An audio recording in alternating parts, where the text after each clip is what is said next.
Something I see small business owners misunderstand all the time about the law, and it shows up when they start hiring people.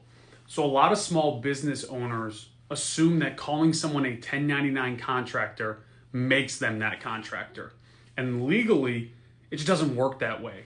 So whether someone is an employee or an independent contractor depends on that relationship, not the label on the form. And courts and regulators look at control from the boss or control of the work. And so they ask questions like, who controls the schedule?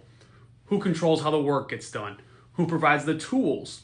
Is the person, that contractor, economically dependent on your business?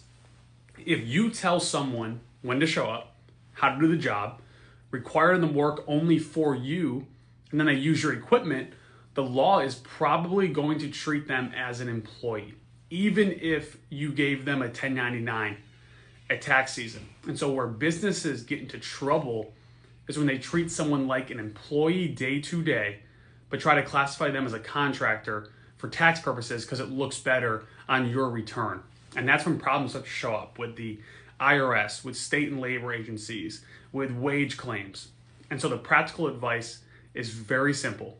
Contractors should look like independent businesses. They should control how they do the work, often have their own tools, sometimes have other clients, and usually work under a written contractor agreement. Employees are a part of your operation, contractors are not. And getting that classification right matters because it affects taxes, liabilities, workers' comp, and wage laws. And so the label isn't what decides the relationship. It's the structure of that relationship that does.